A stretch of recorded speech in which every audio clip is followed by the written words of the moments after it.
The intentional decline. The fall of the dollar isn't a failure. It's an event. A calculated phase shift, not the result of mismanagement, but the result of quiet strategic surrender. This is not a system spiraling out of control. It is a system evolving toward a new form of control. The U.S. didn't accidentally lose track of its gold reserves. It didn't forget how to regulate its own currency. It didn't simply get outpaced by innovation. These were choices, precise, deliberate, and cloaked in the language of inevitability. Choices made not in the name of the people, but in the name of preservation, not of democracy, but of dominion. And so the dollar begins to unravel, not with a bang, but with a nod, a subtle acknowledgement that the game has changed, that fiat, as we knew it, had run its course. The decision was made not in Congress, but in conference rooms, not voted upon, but simulated, modeled, predicted.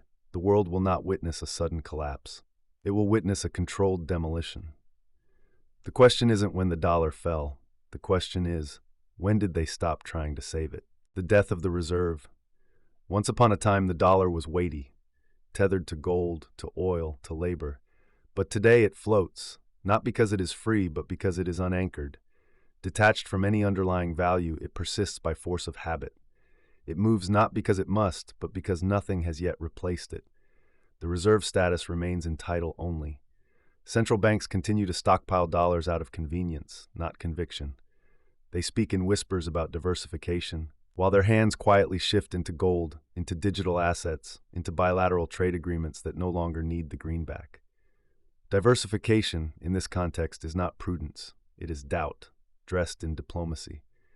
The petrodollar, the backbone of 20th century American supremacy, is eroding. The deals that once propped it up, made in deserts under dim chandeliers, are being rewritten. Oil is being priced in yuan, gold is being traded in rubles. Bitcoin is being hoarded by banks who once dismissed it. The dollar is not dying because it failed. It is dying because it succeeded. Too much, too fast, too far. And now, the world is learning how to live without it. Enter the corporate cartel. And so, as governments scramble to respond, corporations wait patiently with answers. Not just products, not just services, systems, alternatives, currencies, platforms, economies.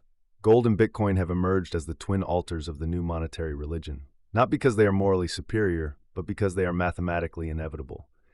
Scarcity cannot be printed, trust cannot be decreed, and so value retreats to that which cannot lie. But here's the twist. These assets are not in the hands of the people. They are in vaults, in cold wallets, in institutional portfolios. The same corporations that rode the final wave of the dollar's dominance are now positioned to define what comes next.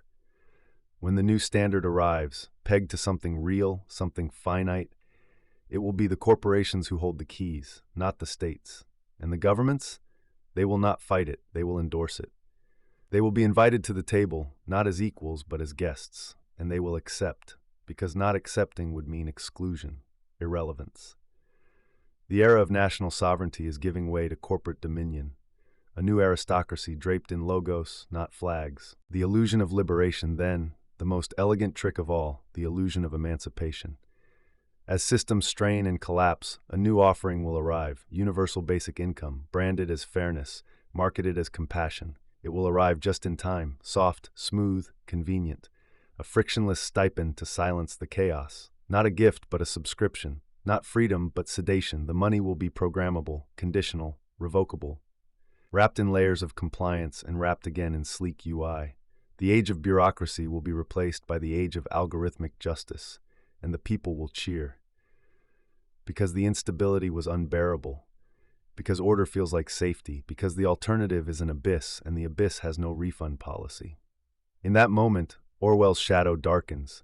The boot doesn't stomp, it whispers, it recommends, it nudges. The telescreen no longer watches, it listens, and it learns. The Ministry of Truth becomes a terms of service agreement, and we scroll to the bottom, click accept, and breathe a sigh of relief. Not because we were fooled, but because we were tired. Post-democracy. This is not the decline of America, it is the transmutation of America, from a sovereign state to a sovereign brand. From representative democracy to subscription-based governance. The new geography is not land, but access. The border is no longer the wall, it is the login screen. And the real passport is your wallet. verified, compliant, scored. Citizenship becomes customer support, rights become features, freedom becomes a tiered plan. And every upgrade is gated by agreement. And yet the most poetic irony of all is this: the people will believe they chose it. And perhaps they did, but only within the bounds of an interface engineered to guide them there. Consent, after all, is the most elegant form of control, especially when it's wrapped in choice.